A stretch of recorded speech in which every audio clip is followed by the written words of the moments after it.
Hi, this is Rich McNutt, the author of Hunter's Choices. I have had hunters feel guilty about leaving meat in the freezer. Personally, I do not understand the hows involved in a printed recipe. I needed to be shown how to cook. So this cooking series really is for me. I have discovered that after I try a recipe several times, it turned out much better. Hunt smart by choice and good cooking.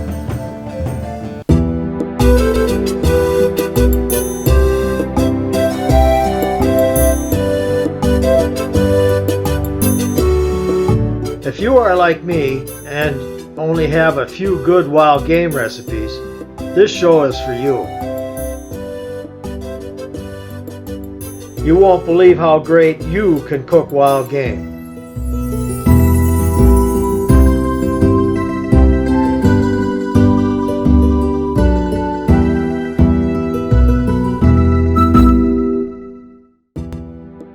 Hi, I'm Rich from the Wild Things Show, Cooking Wild Game, and today I'm with a special guest for this episode, Mom. This is Margie McNutt, and she's our canning expert. Anybody who's been doing it for more than 50 years is an expert. It's an antique. But she's actually done this every year of her life, even as a child, right? So even with my grandma, she was working as a canning. And today we're going to do two family staples. In this episode we're doing pickles. And then in the next episode we'll be doing tomato juice.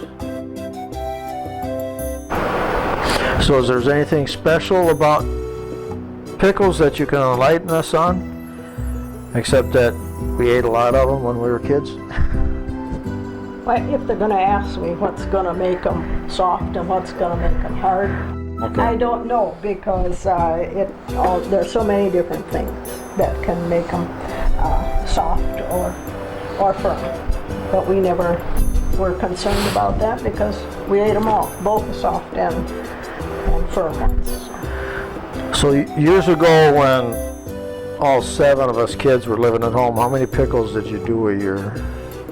Probably about 75 quarts. 75 quarts a year. How many pickle plants does that, that's a cucumber, so how many cucumber plants does that Cucumber plants, it just depends on the year how many cucumbers you get, but I usually had anywhere from 5, 7 plants, and hills, let's say hills, and each hill had 3 or 4 plants in it. So you had quite a row, probably a 25-foot row of cucumber plants that we picked the cucumbers off. But if you have a smaller family with 4 people, how many plants do you think? Then you'd probably only need a couple plants. So you get a lot of cucumbers. You get a lot of cucumbers because they spread out the whole summer, the whole season.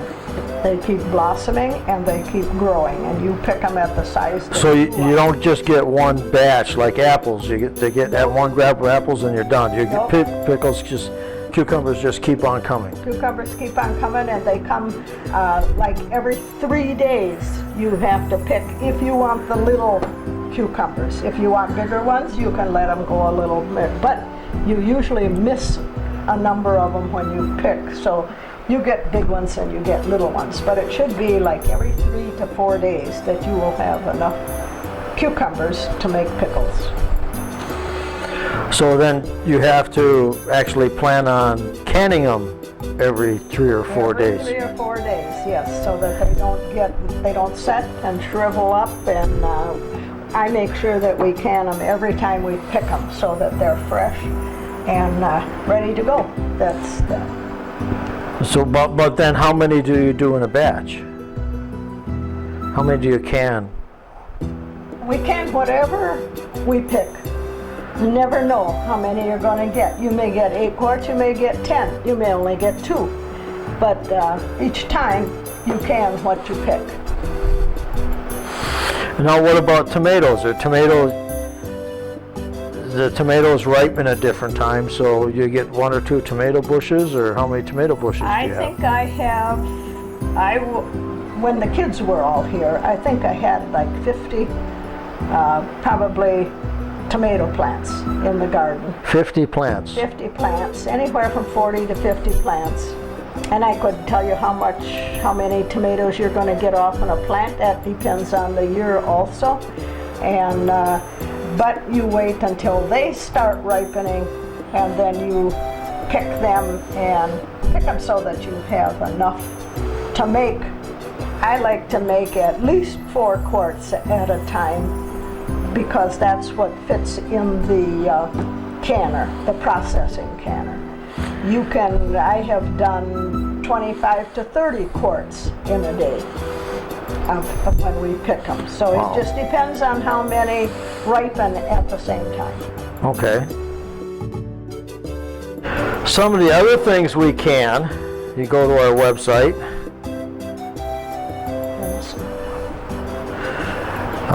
This is canned venison, but I was looking for, we did a couple recipes where we actually added the potatoes and carrots and veggies to it. So it was a one can. You always have to be sure that you look at your processing guide, because if you add tomatoes, potatoes, or anything to this, it has to be processed at the minutes that it takes for the longest thing, which would be the venison in this case, but in some of the others, carrots will take longer than potatoes or onions. But so you do the processing of the vegetable or whatever takes the longest to process when you mix stuff. So that's in a different episode. We have canning venison. She also canned salmon for us a couple years ago, and that canned salmon doesn't last long on the shelf because it's better than any canned tuna that you can ever come up with. Now we have beets. Now are these pickled beets, or those are just regular sliced beets? Sliced beets, but I like the pickled beets. The pickled beets are a quart over there, and the reason we just use different ones is because I'm alone now, so I use smaller ones. You can whatever size jar you have. So your jar size is determined by your serving size. Yeah. How many people you're going to serve. And I have kids that like pickled beets real well, so I put some in quarts this time. Yes, so the pickled beets and the pickles were that was our treat. What we have here? Bread and butter pickles. Bread and butter pickles. So these have, looks like there's onion in there. This is onion and cucumbers, and then your mixture that goes on top. That's a different recipe altogether. So we don't have these on an episode yet, but we might. And this one. Sauerkraut. That's a process where it's ground up and put in a crock on the shelf, and it works. It's called works fermenting? Yeah, ferments for 2 weeks. And then it is done fermenting, and then you put it in the jar and process it. So that's a different process altogether. That's a different process. So do you grow your own cabbage? Do you have cabbage out there? I grew my own cabbage, yes. We'll set that one back here. Now we have... This one we tried first last year, and it worked very well. We have potatoes, carrots, and onions. And we processed that to the one that took the longest processing time, and I think it was the onions that took longer. It could have been carrots, it could have been the potatoes, but you process it at the one that takes. So now, this one is your basic soup stock, or soups or anything, soups. So you mix this with the venison, or Yep. You can. And there's a couple episodes where we actually made venison the way she used to make it, with the potatoes on the bottom, biscuits on the top, and a jar of venison, which is really good. And what do we have here? This is tomatoes, onions, and green peppers. Salsa. It does not taste like salsa, but it really tastes good.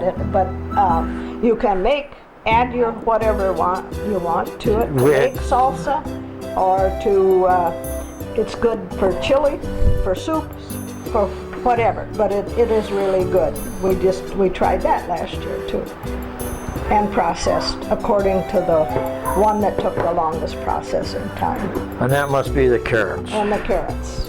We did whole carrots, we do sliced carrots, we do sliced carrots the other way, but whichever way you make it, the processing time is different. Each one of them, the processing time is different, so you have to check your books. And then I notice you have the date on all of these. So I put a date on them just to make sure that we use the oldest ones first, and they do last. They last for years if they're not unsealed. This is 2018 and this says 13 on this one, so yeah, this has been 5 years. Well, very good. Well, let's go out to the garden then. We'll pick some pickles, pick some cucumbers and tomatoes, and that's what we'll start with today. Okay. Wonderful.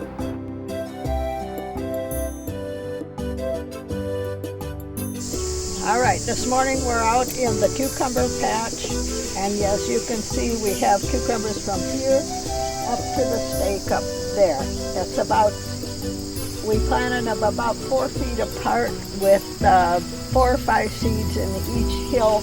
We planted them about the first week in June, and the first week in August they were ready. We're going to pick from all of everything down to about 2 inches, 3 inches long, because they will grow that much. In 3 days we will still have big ones, and if we miss any, they're going to be real big. This year has been a real good crop, as you saw, where we have the pickle.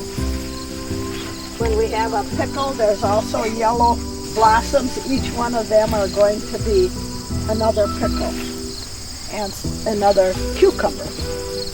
So far off from this patch right here, we have 53 quarts of dill pickles. Different years we've made other things, relish, sweet pickles, sliced pickles, whatever, but this year we're just focusing on dill pickles. So along with the pickles, we need to go get the dill, and I'll show you what the dill looks like.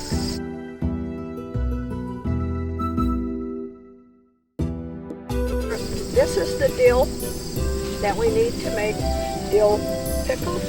This is the way it grows in the garden. We planted this from seed at the same time we planted the pickles. We didn't have a good turnout on the dill this year, but I think we'll have enough. And when we cut it, we just cut the tops out like this, and we want these heads. Remember, we need about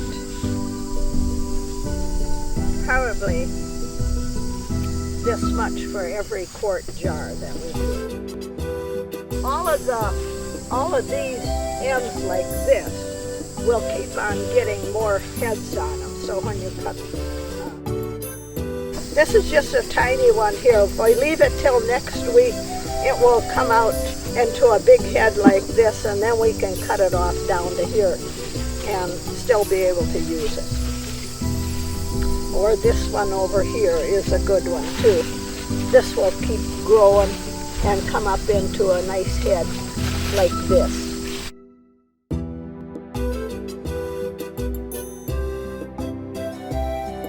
We're going to make pickles and tomato juice. In this episode from the Wild Things show, that's what we will be doing, and using 2 different types of jars. They're both quarts, but one is a narrow mouth, one is a wide mouth. It's up to you. They can be used either one. I like the wide mouth to can bigger stuff in. I like the narrow mouth to can juices and liquids.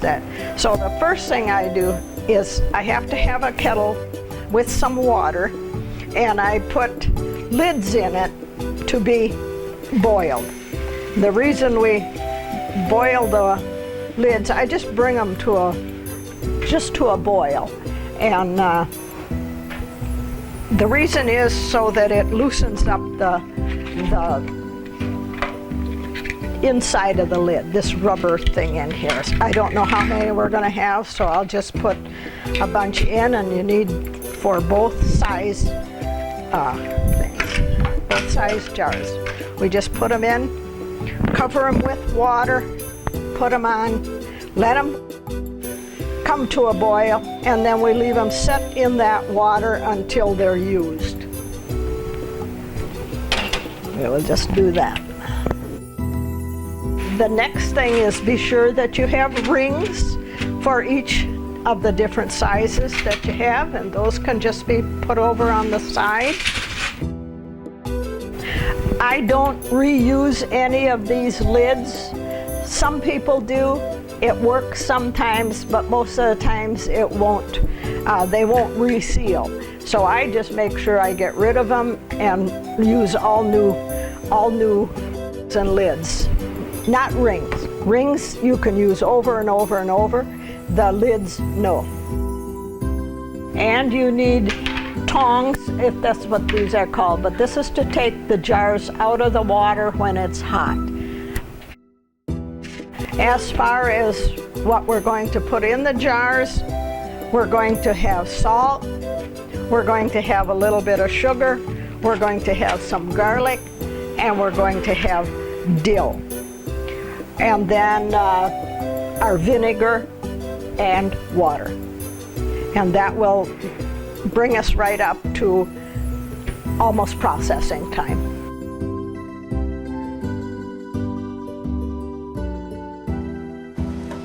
As you can see, we've got a lot of big ones in here, and this is only after 3 days. This summer we're going to use these just for slicing cucumbers to give away. Use it yourself. This is one of the pickling cucumbers that grew bigger as it matured. So you can tell that we missed some the last time that we picked.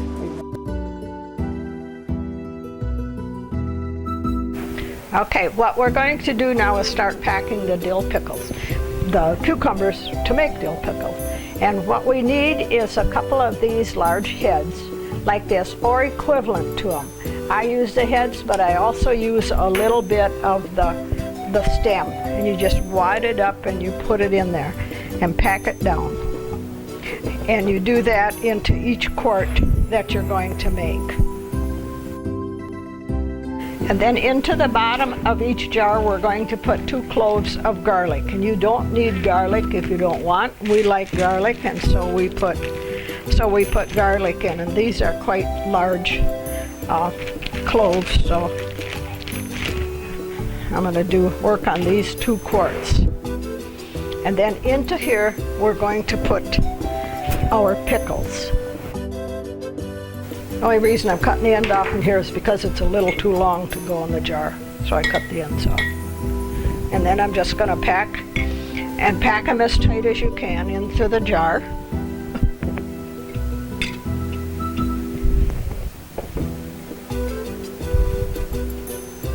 Big on the bottom, then try and get the little ones in alongside.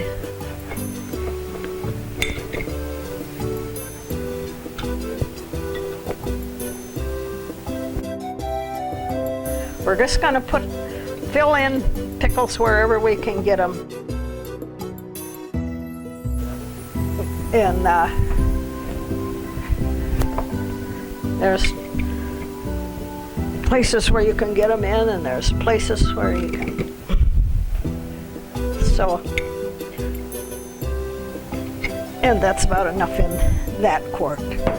And in this quart, because these pickles are a little bigger, I'm just gonna put a bunch of chunks in this way, which uses up some of our bigger pickles, bigger cucumbers.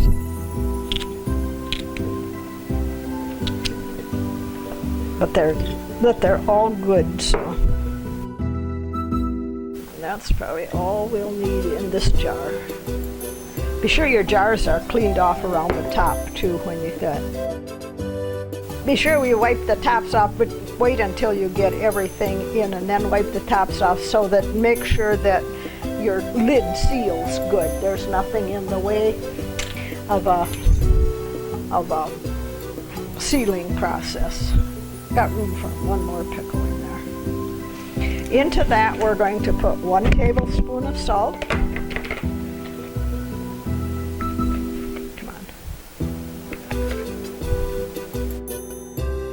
And we're going to put a ½ teaspoon of sugar.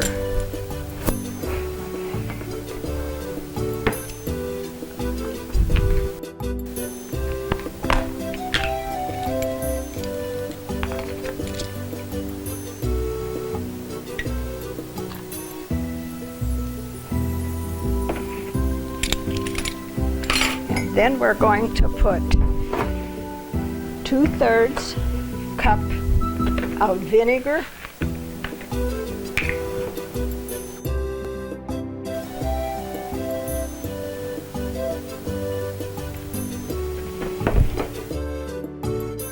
and then we're going to finish filling them up with hard water. This is water that's not run through a water softener. And so we finish filling it up so it comes about halfway up the neck.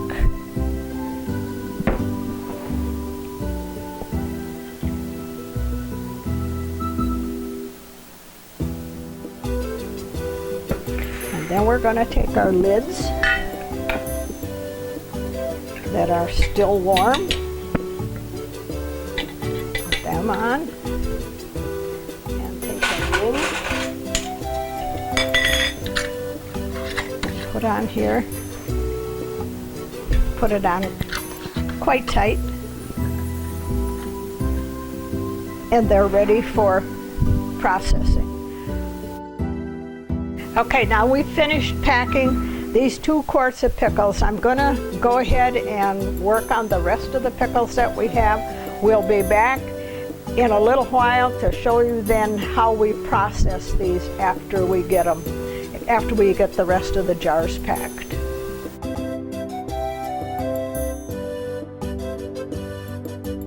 We always have to remember that to put thing in the bottom of the kettle to set your jars on. Like this one we have a ring, the other one has a pressure cooker.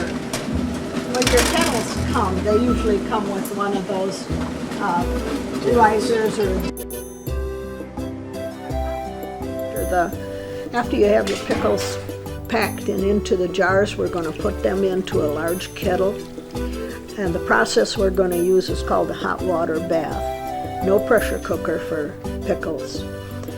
We're going to fill the kettle about a ½ inch over your jars and bring it to a boil, only to a boil. And then we're going to remove and we're going to cool them. The pickles are not quite bubbling yet. We want them to bubble, a few more bubbles coming up, and then we're going to take them out. It's not quite boiling, there's just a little bit, there's just a few bubbles coming up. That's all I want to do that. And then we're going to take out the pickles and just put them out on a towel to cool. The cooling process, as it cools, will suck the lids down and you'll hear them popping, and that means that they're sealing.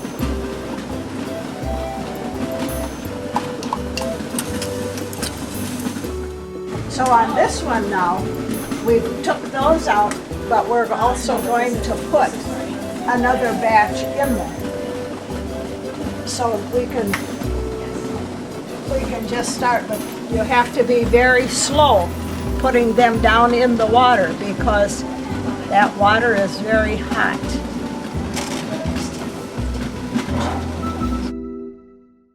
Well, the water's hot, so we're putting them down in it slow, and then we're going to be sure that we put enough water over the top again so that they're underneath the water.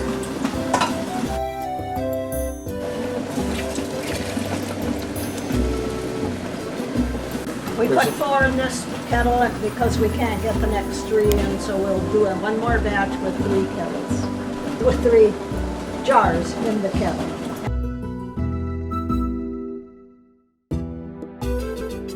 Hi, I'm Rich from the Wild Things Show, Cooking Wild Game, and with me is my mom, Margie McNutt, and we just finished doing pickles and tomato juice. Pickles everybody loves, so everybody has, but she has her own recipe, and she has a recipe she's been using for a long time. But the tomato juice is something that I grew up on, was tomato juice mixed with macaroni, salt and pepper. And that's all that was in there, unless we got the deluxe version, and then we chopped up some hot dogs, and we got the deluxe version of tomatoes and juice and macaroni. What other recipes do you use the tomato juice in? I use only tomato juice in chili, where other ones put the whole tomatoes in. I use it in bean soup, just a little bit to give it color. I use it in all the stews, in the soups. So anything that takes tomato juice liquid, I use the juice only, and I don't use whole tomatoes, and I don't use chopped up tomatoes. They're good and everything, I just like juice better. So we could have actually made this with quartered or diced tomatoes. Mm-hmm. You could make this with anything, but the processing may be different. You have to look at a canning book to get the processing if you add something else in there.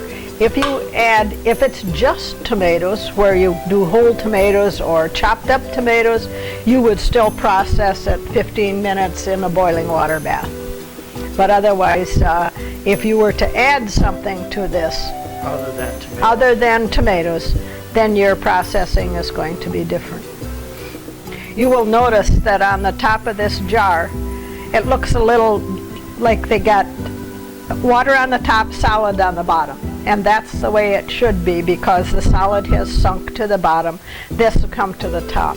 But if you take that jar and you shake it, you've got your regular tomato juice, which you can't see in a can when you buy it, but that's what it's like in the can. And how long does the stuff last in the jar? The stuff will last until it comes unsealed, until you'll unseal it. So it could be 4 years, it could be 5 years. I've had it up to 7 years that I've had it, and it was still good. So it's mine never lasted that long most of the time. So we ate it. And we drank it. It's good for drinking. Salt and pepper, whatever you want to put in it to make a good drink. That's good too. So thanks for joining us. Say goodbye. Goodbye, and we'll see you next time.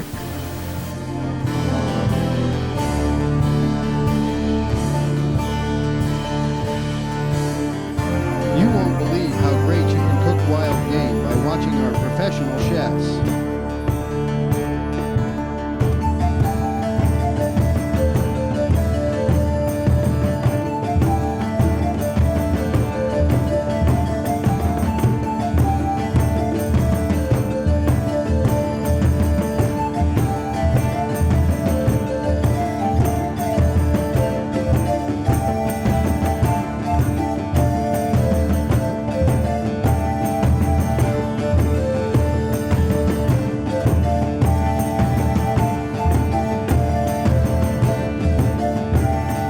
You won't believe how great you can cook wild game by watching our professional chefs.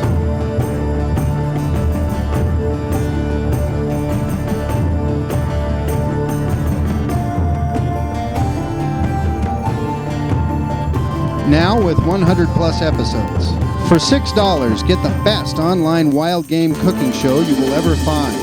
Visit www.vimeo.com/on-demand/cookingwildgame.